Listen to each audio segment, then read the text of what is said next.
تلك الأمثال نضربها للناس وما يعقلها إلا العالمون. Bismillahirrahmanirrahim. Assalamualaikum warahmatullahi wabarakatuh. Innal hamdalillah nahmaduhu wa nasta'inuhu wa nastaghfiruh wa na'udzu billahi min syururi anfusina wa sayyiati a'malina. May yahdihillahu fala mudhillalah wa may yudlil fala hadiyalah. Wa asyhadu an la ilaha illallah wahdahu la syarikalah wa asyhadu anna Muhammadan abduhu wa rasuluh. Allahumma salli wa sallim wa barik ala nabiyyina Muhammadin wa ala alihi wa ashabihi wa man sara ala nahjihi wastanna bi sunnatihi ila yaumiddin. Qala Allahu azza wa jalla: ya ayyuhalladzina amanu taqullaha haqqa tuqatih wa la tamutunna illa wa antum muslimun.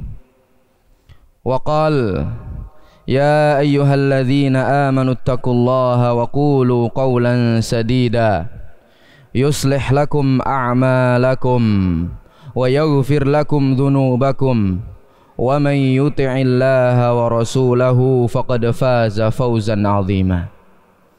Amma ba'du, fa inna asdaqal hadithi kitabullah wa khairal hadi hadi Muhammadin sallallahu alaihi wasallam wa syarral umuri muhdatsatuha wa kulla muhdatsatin bid'ah wa kulla bid'atin dhalalah wa kulla dhalalatin finnar. Ma'asyiral muslimin, kaum muslimin yang semoga senantiasa dirahmati, diberkahi dan dimuliakan oleh Allah Subhanahu wa taala. Pertama-tama marilah kita panjatkan puja dan puji syukur kita kehadirat Allah Subhanahu wa taala, yang mana pada kesempatan pagi hari yang berbahagia ini kita dimudahkan oleh Allah Subhanahu wa taala untuk melangkahkan kaki-kaki kita ke suatu majelis yang penuh barokah. Bagaimana tidak? Yaitu ketika Rasulullah sallallahu alaihi wasallam bersabda, "Ma jalasa qaumun majlisan." Tidaklah suatu kaum duduk bermajlis. Apa yang mereka lakukan? Yatluna kitaballah wa yatadarasunahu bainahum. Mereka membaca kitab-kitab Allah, mereka membaca ayat-ayat Allah, mereka membaca hadis-hadis Nabi sallallahu alaihi wasallam, wa yatadarasunahu bainahum, dan mereka mempelajari ayat-ayat dan juga sunnah-sunnah Rasulullah sallallahu alaihi wasallam di antara mereka. Illa nazalat alaihimus sakinah, melainkan akan turun kepada mereka as-sakinah, ketenangan. Sehingga kadang-kadang saking tenangnya itu sampai ngantuk-ngantuk Pak nggih. Nggih napa mboten Pak? Nggih. Nah niku berkahnya majelis ilmu, saking tenangnya Pak. Saking tenang. Nazalat alaihimus sakinah wa ghasyiyatuhumur rahmah. Allah Subhanahu wa taala akan menumpahkan kepada mereka rahmat Allah Subhanahu wa taala. Allah memberikan rahmatnya. Istilahnya disok Pak, ya, okay? Disok rahmat Allah Subhanahu wa taala bagi siapapun yang mau duduk di majelis-majelis ilmu mempelajari agama Allah Subhanahu wa taala. Dan bukan hanya itu, yang ketiga, wa haffathumul malaikah, dan malaikat pun menaunginya. Jadi majelis kita ini bukan majelis biasa, majelis yang dinaungi oleh para malaikat. Apalagi tempatnya di masjid Allah Subhanahu wa taala, tempat yang paling mulia di sisi Allah Subhanahu wa taala, sebagaimana dikatakan oleh Rasulullah sallallahu alaihi wasallam, ahabbul biladi ilallahi masajiduha. Tempat yang paling dicintai oleh Allah Subhanahu wa taala adalah masjid-masjidnya. Dan bukan hanya itu, ya, faedah dari majelis ilmu tersebut, wa dzakarahumullahu fiman indah. Dan Allah Subhanahu wa taala menyebut-nyebut mereka. Inilah hamba-hambaku yang mereka mau duduk di majelis-majelis ilmu di sisi malaikat, di sisi para malaikat. Ya, makhluk ya yang mulia di sisi Allah Subhanahu wa taala, yaitu para malaikat. Ma'asyiral muslimin rahimani wa rahimakumullah. Maka kita bersyukur pada Allah Subhanahu wa taala atas segala nikmat yang telah Allah berikan pada kita, baik yang kita minta maupun yang tidak kita minta, baik yang kita sadar maupun kita tidak sadar. Maka itu semuanya adalah nikmat yang sangat besar, apalagi nikmat keimanan dan ketauhidan kita kepada Allah Subhanahu wa taala. Dan yang kedua, salawat serta salam semoga selalu tercurahkan kepada junjungan kita, Nabi kita yang mulia, Nabi Muhammad sallallahu alaihi wasallam, seseorang yang sangat menginginkan kebaikan, seseorang yang sangat mencintai kita semua, seseorang yang mengeluarkan kita dari gelapnya jahiliyah menuju terangnya agama Islam yang menerangi kehidupan kita. Maka dikatakan dalam Al-Quran itu, orang yang kafir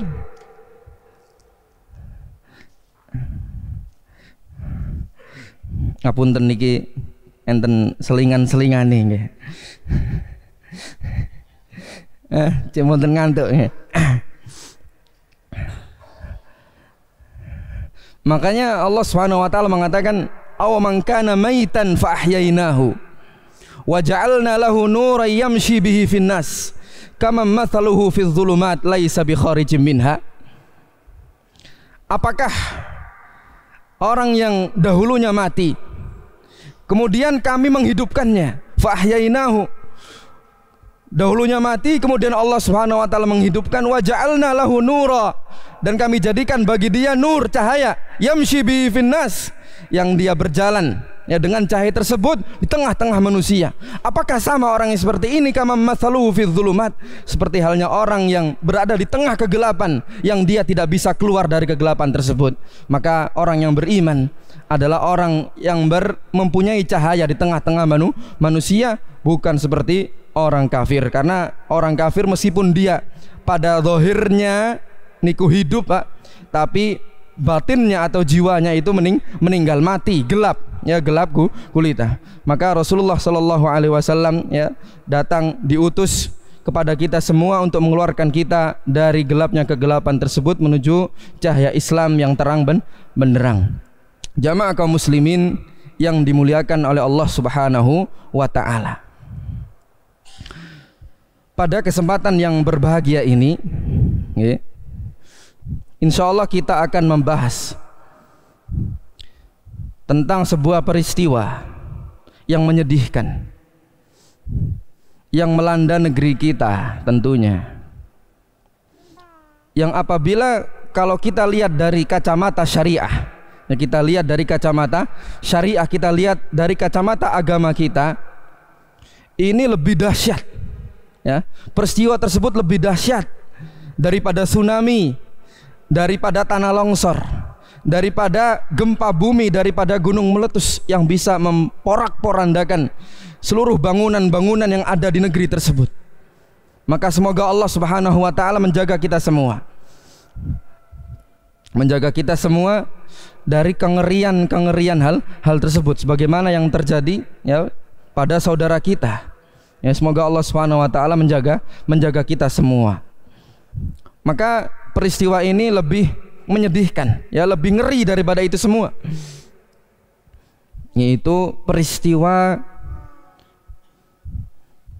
kehancuran dan robohnya akidah umat Islam disebabkan benda-benda atau tempat-tempat yang dianggap keramat. Napa?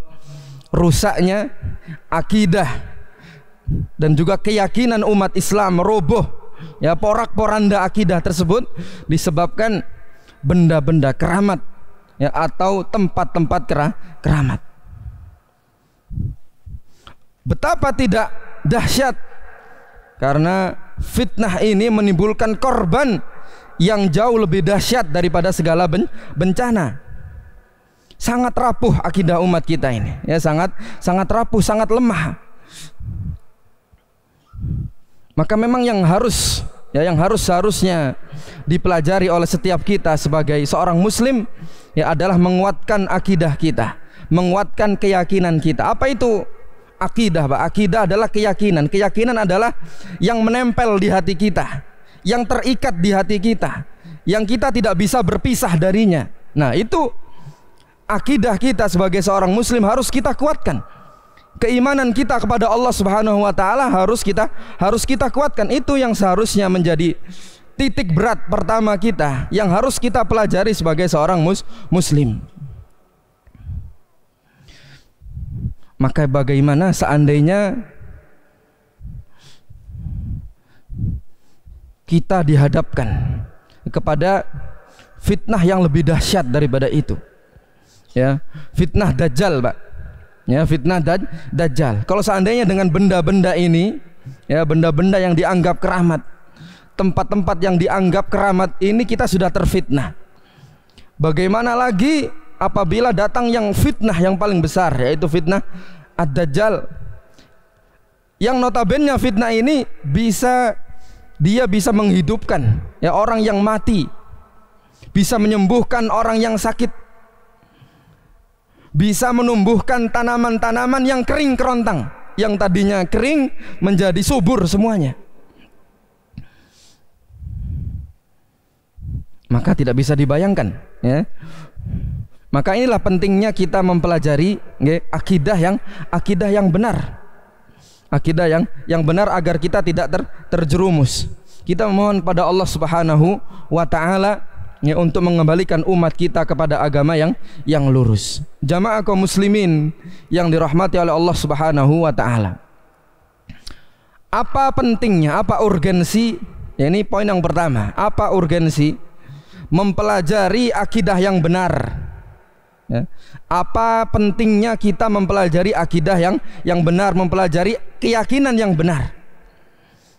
Kita meyakini bahwasannya hanyalah Allah Subhanahu wa taala yang mampu mengatur seluruh bumi ini. Maharaja yang mengatur seluruh alam. Allah Subhanahu wa taala hanyalah Dia yang berhak diibadahi.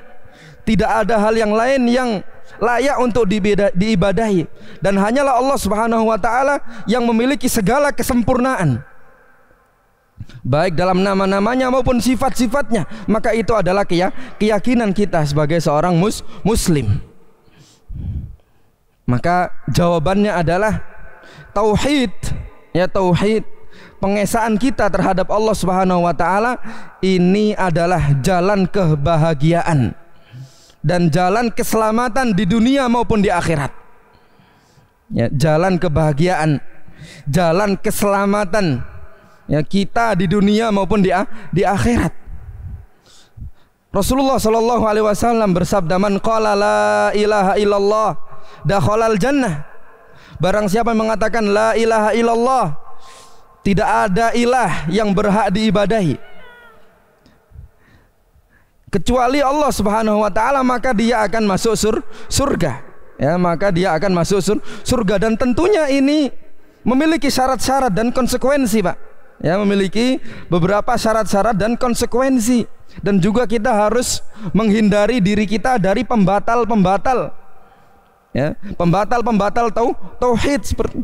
Maka tidak cukup, Pak, kita bahas ya di dalam pertemuan ini. Maka ini membutuhkan waktu yang lama ya untuk membahas hal tersebut tentang konsekuensi tauhid dan juga pembatal-pembatal keislaman. Maka kita katakan bahwasanya la ilaha illallah adalah kunci surga, Pak. Ya, kunci surga, dakhalal jannah, seperti yang dikatakan oleh Nabi sallallahu alaihi wasallam. Maka tauhid adalah jalan kebahagiaan ya, dan juga jalan keselamatan di dunia maupun di akhirat. Allah Subhanahu wa taala berfirman, alladzina amanu, dalam surat Al-An'am, alladzina amanu wa lam yalbisu imanahum bidzulmin ulaika lahumul amnu wa hum muhtadun. Orang-orang yang beriman dan tidak mencampur adukkan antara keimanan tersebut dengan kezaliman.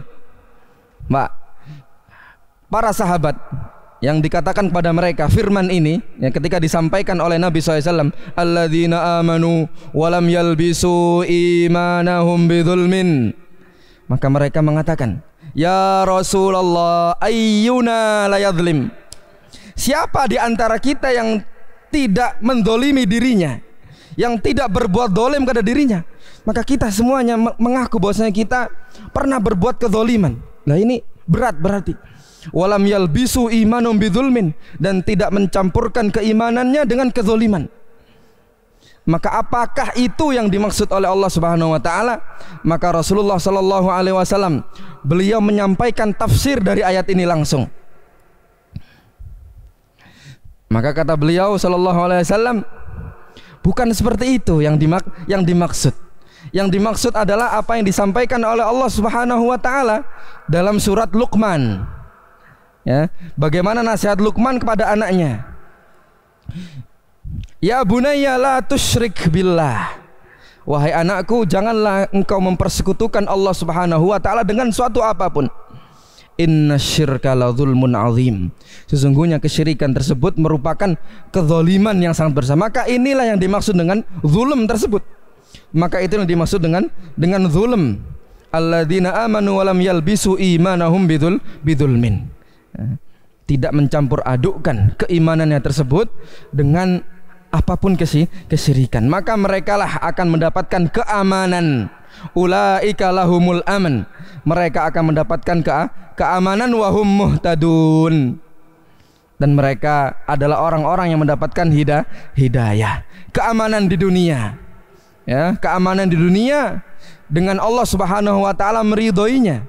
Allah Subhanahu wa taala memberikan keselamatan dan kebahagiaan di dunia, dan juga apalagi keselamatan di akhirat yang tidak berguna apapun kecuali amalan-amalan kita. Maka dia mendapatkan keamanan tersebut di dunia maupun di akhirat. Maka ini dalil yang pertama yang menunjukkan tentang urgensi, ya, tentang tauhid tersebut. Ya, jalan keselamatan kita, jalan kebahagiaan kita adalah jalan tauhid. Kemudian Allah Subhanahu wa taala berfirman dalam surat Yunus, wa iyyamsaskallahu bidurrin fala kashifa lahu illahu. Ya. Dan jikalau Allah Subhanahu wa taala menimpakan kepadamu suatu mara bahaya, ya, suatu bencana kepadamu, maka tidak ada yang bisa menghilangkannya kecuali Allah Subhanahu wa taala. Tidak ada yang bisa menyingkap bencana tersebut, menyingkap mara bahaya tersebut, melainkan Allah Subhanahu wa taala. Wa iyuridka bi khairin fala radda li fadli. Ya, wa iyuridka bi khairin fala radda li fadli. Dan jikalau Allah Subhanahu wa taala menginginkan bagimu kebaikan, maka tidak ada yang dapat menolak kebaikan tersebut, menolak karunia Allah Subhanahu wa taala tersebut. Fala radda li fadli. Ya. Oleh karena itu nasihat, ya, Rasulullah sallallahu alaihi wasallam kepada Ibnu Abbas, ya, radhiyallahu taala anhuma, ketika beliau membonceng Ibnu Abbas, Abdullah ibn Abbas radhiyallahu taala anhuma pada suatu kesempatan. Dan Ibnu Abbas ini adalah anak dari paman beliau, ya, Ibnu Abbas. Maka beliau mengatakan, ya ghulam, inni u'allimuka bi kalimat. Wahai anak, sesungguhnya aku mengajarkan kepadamu beberapa kalimat. Ya, beberapa kalimat. Idza sa'alta fas'alillah, langsung, ya. Idza sa'alta fas'alillah, apabila engkau meminta, engkau memohon, maka mintalah kepada Allah Subhanahu wa taala. Enggak usah pakai ini, pakai itu dan sebagainya, langsung meminta Allah Subhanahu wa taala. Wa idza sta'anta fasta'in billah, apabila engkau meminta pertolongan, mintalah pertolongan pada Allah Subhanahu wa taala. Mau dokter, mau apa, ustadz, mau siapapun itu tidak bisa menolong kita. Mereka hanyalah sebab. Sedangkan yang menolong kita, ya, yang menyembuhkan penyakit kita hanyalah Allah Subhanahu wa taala, bukan yang lain. Fasta'in billah, maka minta tolonglah kepada Allah Subhanahu wa taala.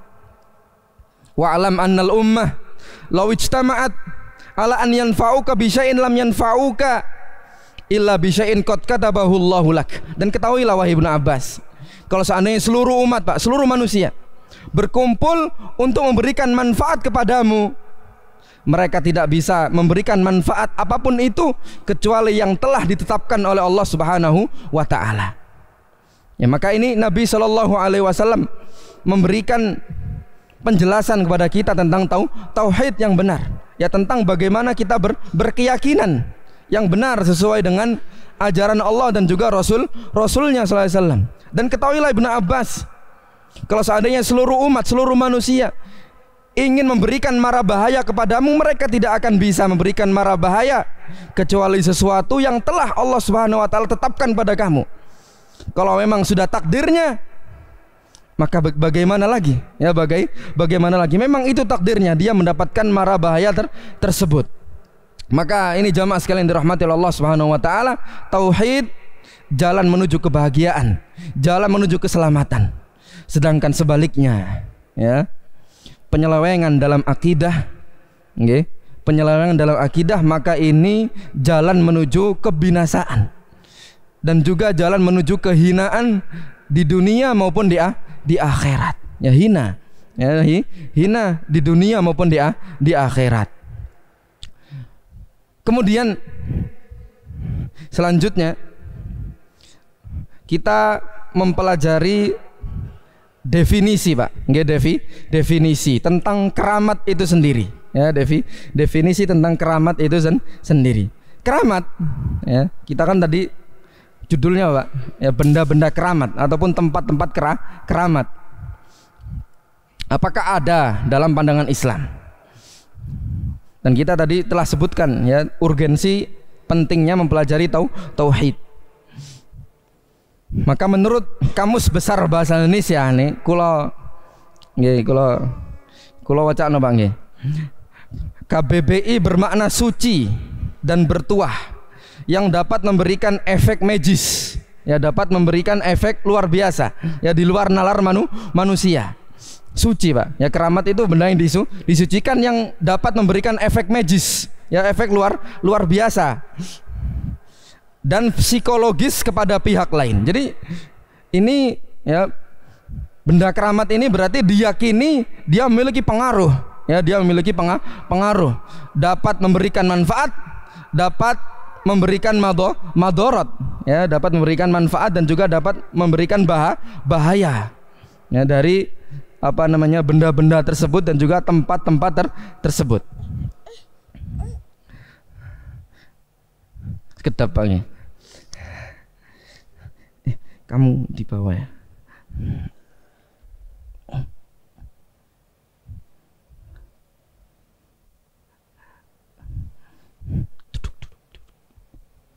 Duduk.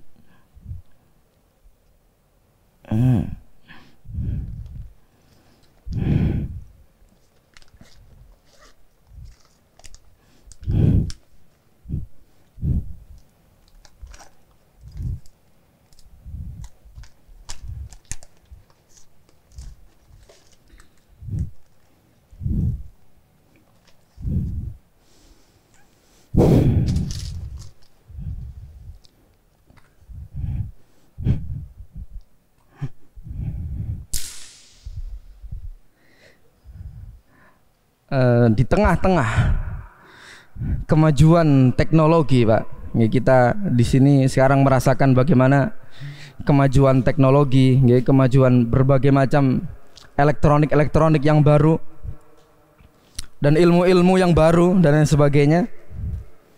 Ternyata dalam hal agama kita ini, ya, masih primitif, ya, masih primitif. Dan kalau kita merenung sejenak, salah satu akar permasalahan dari berbagai fenomena penyelewengan dalam akidah yang ada dalam sekeliling kita adalah kepercayaan sebagian kaum muslimin terhadap benda-benda mati.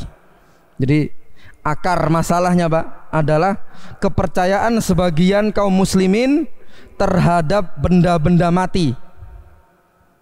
Mereka menganggap bahwasanya benda-benda mati tersebut, tempat-tempat yang dikultuskan tersebut memiliki kekuatan, kesaktian, keistimewaan, dan bahkan bisa dijadikan jimat, senjata, atau obat, dan lain sebagainya.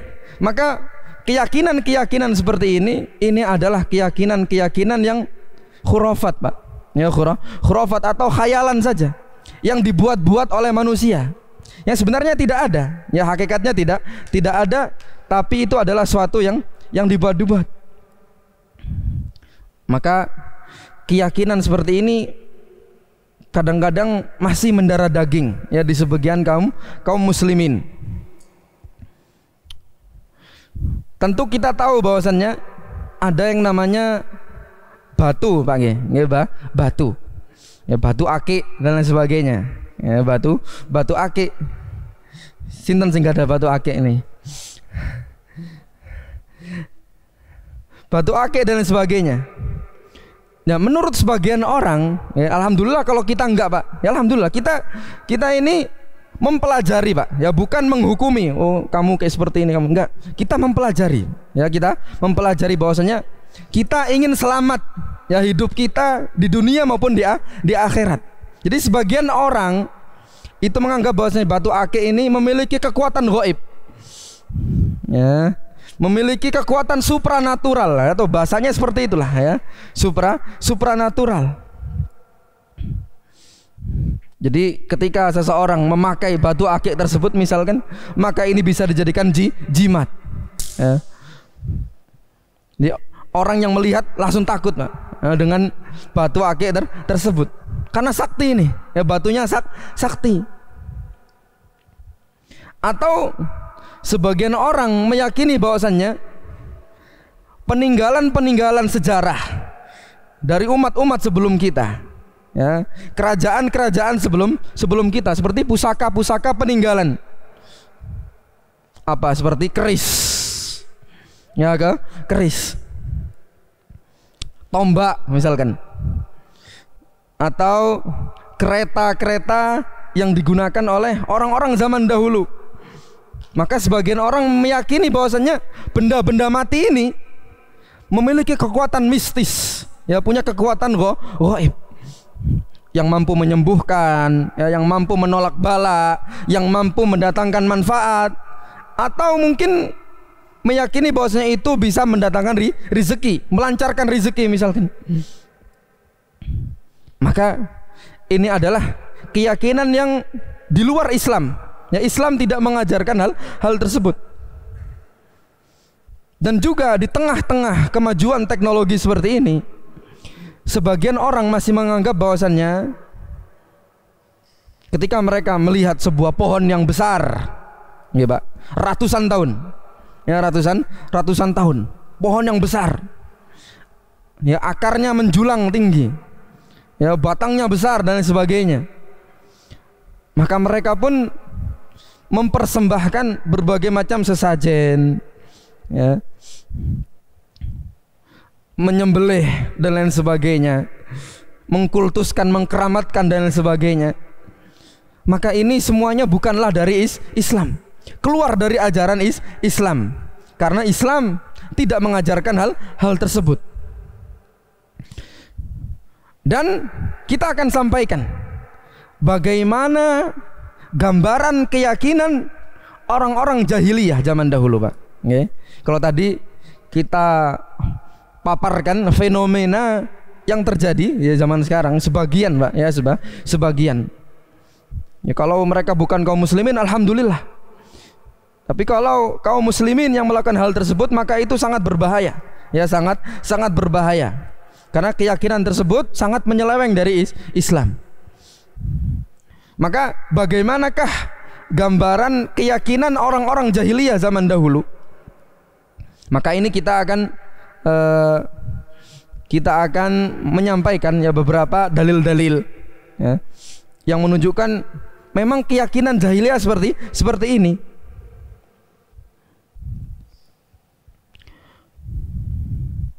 Yaitu bagaimana mereka menggantungkan harapan mereka, ya, menggantungkan harapan mereka, menggantungkan kehidupan mereka pada benda-benda mati tersebut. Dan tentunya mereka meyakini bahwasannya apa yang mereka gantungkan tersebut, ya, benda-benda yang mereka gantungkan ke tempat-tempat itu atau benda-benda itu, mereka meyakini bahwasannya itu akan mendatangkan manfaat dan menolak mara bahaya, ya, menolak mara bahaya. Loh Pak, nopo hubungannya sebagian orang menggantungkan misalkan bawang merah, bawang putih di rumahnya, ya, apa hubungannya dengan mendatangkan manfaat dan menolak mara bahaya? Apa hubungannya? Nggak ada, tidak ada hubungannya. Atau menggantung-gantungkan sesuatu yang tidak ada hubungannya, maka itu tidak sesuai akal dan lain sebagainya, dan juga tidak ditunjukkan oleh dalil dalam syariat kita. Maka itu adalah karakteristik, ya, yang dilakukan oleh orang-orang jahiliyah masa dahulu. Ya, maka keyakinan seperti itu, itulah yang akan membawa mereka kepada penyembahan kepada benda-benda tersebut. Maka salah satunya adalah mereka menggantungkan harapan-harapan mereka kepada pohon yang besar, ya, kepada pohon yang besar. Atau mereka menggantungkan harapan mereka, ya, ketika mereka menemukan batu yang besar, Pak, ya, menemukan batu yang besar, maka mereka kultuskan batu yang besar tersebut. Atau batu ini memiliki bentuk yang berbeda, Pak, ya, misalkan batunya ini seperti orang sujud, ya, atau batunya ini seperti apalah dan lain sebagainya, memiliki warna khusus yang tidak dimiliki oleh batu-batu yang lain. Kalau batu ini besar, maka mereka akan mendatangi batu tersebut. Tapi kalau batu ini kecil, ya, mereka akan membawa batu-batu kecil tersebut ke rumah-rumah mereka. Ya, misalkan saniki enten tiang ngopi, ya, injing ngopi, kok tiba-tiba dia mengeluarkan dari sakunya, dituangkan, loh, nopo niku Mas? Oh, iki tanah, ya, jadi kopi dicampurkan tanah apa? Tanah kuburan, nggih, saking kuburan pundi ngoten, nggih. Jadi ala apa kok ngono, ya? Apa gunanya? Oh, ini menolak bala ini, ya, menolak bala tanah kuburan dan lain sebagainya lah, ya, mendatangkan manfaat, memperlancar rezeki, ya, kata mereka. Maka ini tidak benar, ya, tidak benar. Itu adalah gambaran bagaimana, ya, orang-orang jahiliyah, ya, mengalung-alungkan batu tersebut, ya, di kaki atau di pergelangan wanita misalkan, ya, agar dilancarkan, ya, kelahirannya, ya, misalkan dia wanita tersebut hamil agar dilancarkan, atau batu tersebut dikalungkan kepada anak kecil, ya, untuk menolak bala, untuk menolak ain misalkan, ya, pandangan mata yang jahat dan lain sebagainya. Maka itu adalah apa yang diyakini oleh masyarakat jahiliyah. Atau batu tersebut mereka jadikan obat dan lain sebagainya, ya, dan lain sebagainya. Maka Ibnu Katsir rahimahullah, ya, ketika menafsirkan Lat, ya, apa itu Lat? Afara'aitumul Lata wal Uzza. Maka beliau mengatakan Al-Lat adalah batu besar, ya, berwarna putih yang diukir, ya, batu besar yang berwarna putih diukir, yang dibangun di atasnya rumah, kemudian diberikan kelambu dan dijaga, dan di sekelilingnya itu adalah lapangan yang luas, Pak. Jadi batu ini di tengah-tengah lapangan yang luas, ya, dikasih rumah, kemudian dikasih kelambu, jadi dikultuskan, ya, jadi orang semuanya, jadi mereka membanggakan batu tersebut di hadapan orang-orang Arab yang lain, ya, kabilah-kabilah Arab yang lain. Dan ini ada di Taif, ya. Jadi mereka kembali kepada batu ini ketika sudah lama hujan tidak turun, ya, masa paceklik, ketika ditimpa wabah, ya, penyakit, mereka kembali kepada batu tersebut. Ya, maka mereka kembali kepada ya batu yang mereka anggap sakti ya, atau memiliki kekuatan magis dan mistis. Dan juga tadi kita katakan bahwasannya tadi batu, kemudian pohon yang besar, ya pohon yang besar. Maka mereka menemukan pohon yang besar, yang rindang. Mereka menganggap bahwasannya pohon yang besar ini pohon yang sakti. Mereka duduk di bawah pohon-pohon tersebut, ya, mengirim sesajian, ya, menggantungkan pedang-pedang mereka di pohon tersebut yang dianggap sakti. Karena menurut khayalan mereka bahwasanya pedang tersebut akan pohon tersebut akan memberikan kekuatan ya bagi mereka. Ya, memberikan kekuatan, dapat memberikan manfaat.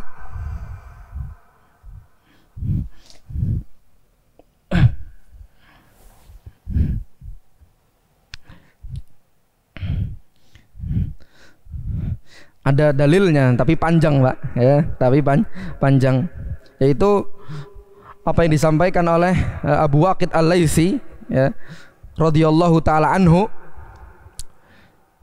ketika mereka setelah perang Hunain, ya, ketika selesai perang Hunain, bagaimana mereka melewati sebuah pohon dan mereka melihat bahwasannya orang-orang ya musyrikin mereka menggantungkan senjata mereka di pohon yang besar tersebut.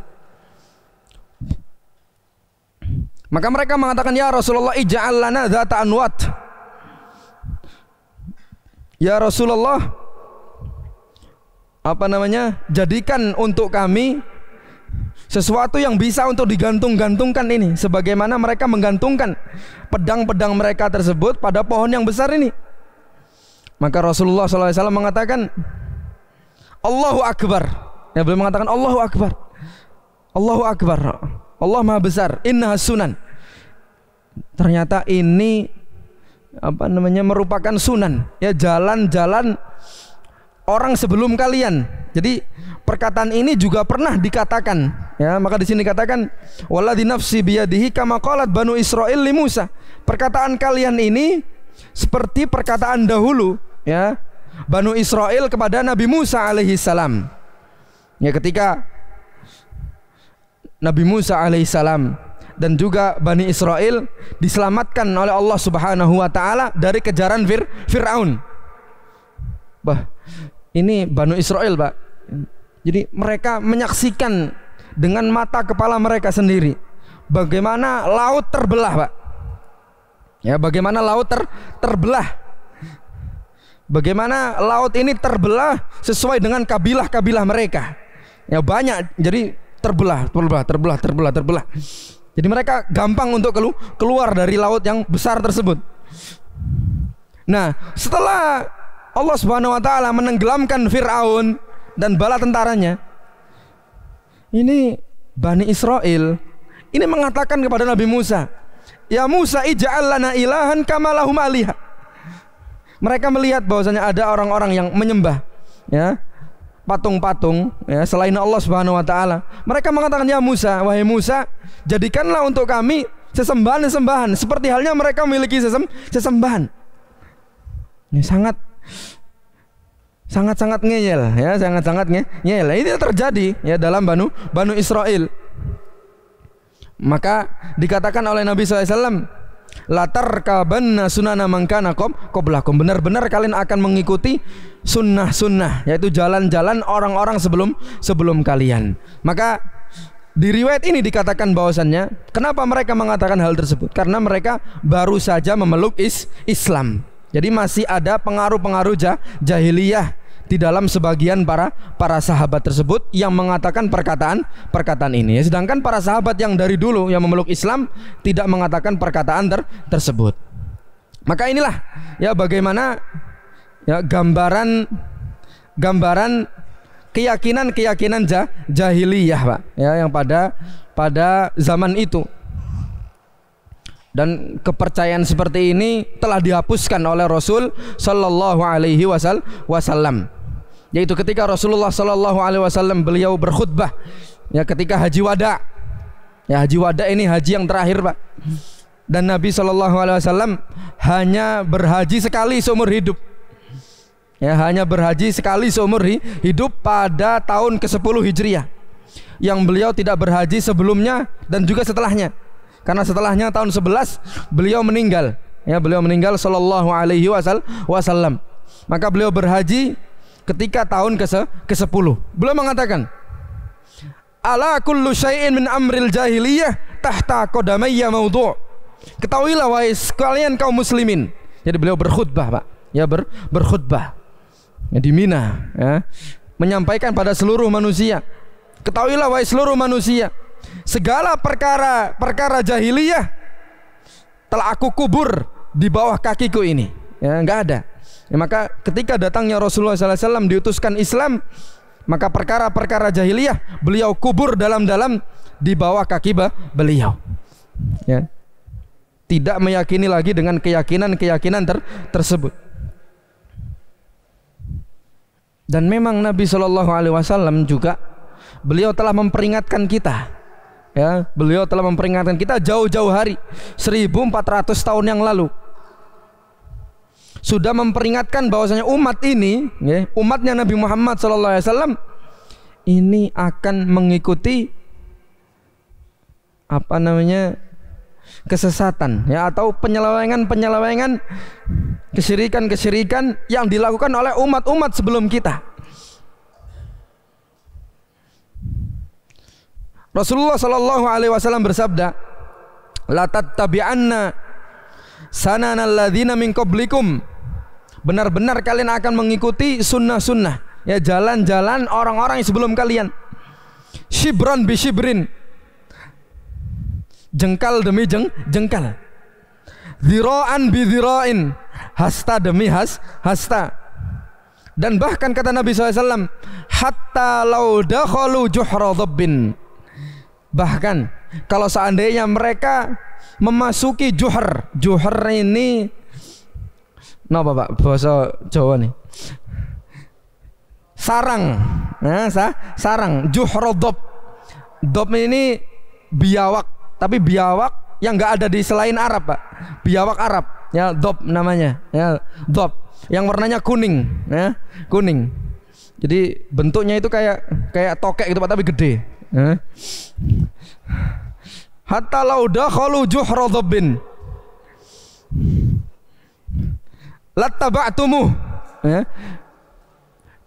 Bahkan kalau seandainya mereka memasuki, ya, sarangnya dhab, orang-orang kaum muslimin akan juga memasukinya, mengikuti apa, ya, yang dilakukan oleh orang-orang kafir. Orang-orang kafir masuk sarangnya dhab, ya, biawak Arab tersebut, maka orang-orang muslim mengikuti. Dan kita saksikan sekarang, ya, bagaimana sesuatu yang bukan dari ajaran agama kita, ya, yang bukan dari ajaran agama kita, dan itu diikuti oleh sebagian kaum muslimin dan lain sebagainya, ya, perayaan-perayaan ini dan itu dan sebagainya, maka itu bukanlah dari Islam.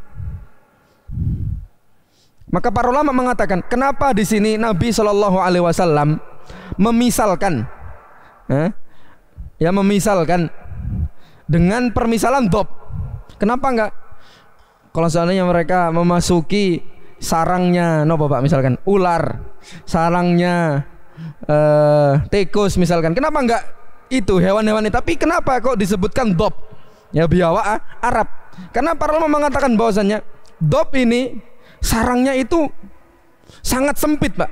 Jadi lebih sempit daripada badan dia, dan juga sangat-sangat kotor dan buruk sekali, ya, apa yang dikatakan oleh para ulama, ya, tentang sarangnya dhab tersebut.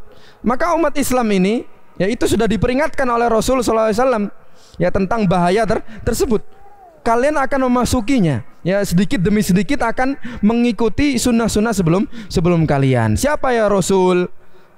Maka siapa lagi kalau tidak al-Yahud wan Nasara, ya, orang-orang Yahudi dan juga orang-orang Nasrani, ya, atau orang-orang Persia, di riwayat lain orang-orang Persia dan juga orang-orang Romawi, yaitu orang-orang musyrik.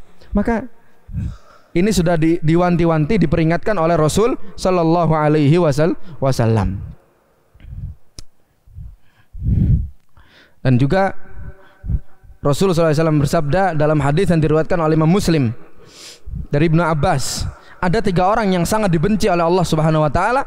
Salah satunya adalah mubtaghin fil Islam sunnatal jahiliyah. Orang yang menginginkan, ya, orang yang menginginkan mencari kebiasaan jahiliyah. Jadi orang-orang yang mencari kebiasaan jahiliyah. Loh, apa namanya, batu-batu ini Pak sudah enak-enak dipendem, ya, dipendem di apa namanya, ditanam dalam tanah. Ini ingin dikeluarkan lagi, ya, dikeluarkan, ya, nanti agar orang apa namanya menyeleweng akidahnya dan lain sebagainya. Maka ini orang yang sangat dibenci oleh Allah Subhanahu wa taala karena akan membuat rusak akidah umat Islam. Maka ini gambaran bagaimana, ya, orang-orang jahilah. Kita tadi sudah mengetahui, ya, apa arti keramat. Kemudian apa urgensi memahami tauhid yang benar. Kemudian bagaimana gambaran, ya, keyakinan jahiliyah, ya. Kemudian sekarang poin berikutnya, ini jam pinten niki 7.52 nggih. Tas enten waktu nggih 8 menit. Apa hukum nggih Bapak nek nginum kali dahar niku tangane tangan kanan, Pak? Nggih. Tangane tangan kanan. Nggih, mboten tangan kiwa, Pak. Nggih. Tangan kanan nggih. Apa hukum meyakini benda keramat? Ya, hukum meyakini benda keramat. Apa hukumnya, Pak? Maka ini tergantung keyakinan seseorang. Seseorang, Pak, memakai batu akik, ya, tergantung keyakinan dia. Ya, tergantung keyakinan dia. Kita tidak mengatakan oh batu akik haram, mboten. Ya. Mboten. Kalau dia tidak meyakini apapun, ya pakai aja, ya pakai aja memakai apa namanya batu akik tersebut tanpa ada keyakinan yang lain. Ya cuma, ya bagus saja, ya bagus, memperindah diri. Allah Subhanahu wa taala mengatakan, "Qul man harrama zinatallah allati akhraja li ibadihi wat thayyibati minar rizq. Qul hiya lil ladzina amanu fil hayatid dunya khalisatan yaumal qiyamah." Katakanlah wahai Muhammad, siapa yang berani mengharamkan perhiasan Allah yang dikeluarkan untuk hamba-hambanya, wat thayyibati minar rizq, dan juga rezeki yang baik. Qul hiya lil ladzina amanu, katakanlah rezeki tersebut itu adalah bagi orang-orang yang beriman. Ya, fil hayatid dunya, di dalam kehidupan di dunia. Maka hukum asalnya halal, ya, tidak ada masalah. Ya, tidak ada masalah. Dalam hal tersebut tidak ada masalah. Maka kalau menjadi masalah ketika seseorang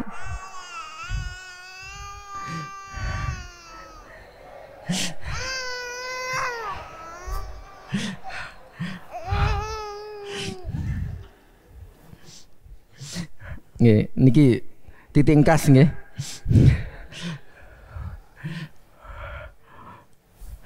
Ketika dia meyakini bahwasanya benda tersebut, nggih, benda tersebut napa, Pak? Keris, jimat, ya, batu-batuan, ya. Kalau zaman dulu enten namanya apa? Batu ponari, ya, dan lain sebagainya, ya, dan lain sebagainya.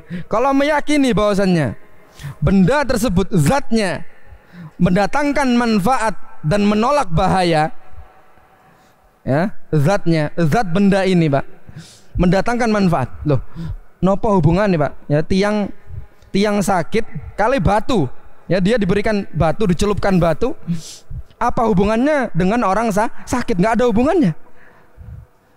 Bukan sebab syar'i dan juga bukan sebab kauni. Artinya sebab kauni adalah sebab yang memang Allah Subhanahu wa taala takdirkan. Ya, misalkan kita meminum obat. Ya, kita meminum obat. Allah Subhanahu wa taala memerintahkan kita untuk berusaha, ya, agar mendapatkan kesembuhan. Maka apa usaha kita? Apa ikhtiar kita? Ya, dengan kita apa namanya meminum obat. sesuai dengan apa yang dikatakan oleh dokter, dan tetap kesembuhan tersebut hanyalah milik Allah Subhanahu wa taala. Ini adalah sebab yang kita diperintahkan untuk berusaha, ya, untuk melaksanakan sebab-sebab tersebut. Nah, ini batu tidak ada hubungannya.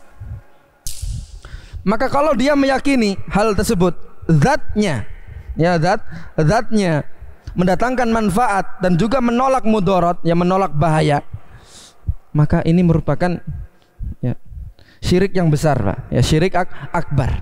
Ya, syirik akbar yang bisa mengeluarkan seseorang dari keislaman, ya. Bisa menyebabkan seseorang keluar dari keislaman, wal a'yadu billah, nas'alullaha salama wal afiyah, naudzubillah min dzalik. Kemudian yang kedua, ya, benda tersebut hanya sebab, ya, dia meyakini bahwasanya benda tersebut, ya, akik dia yang dia pakai ini, yang dia yakini mistis, ya, punya kekuatan supranatural ini, keris yang dia punya.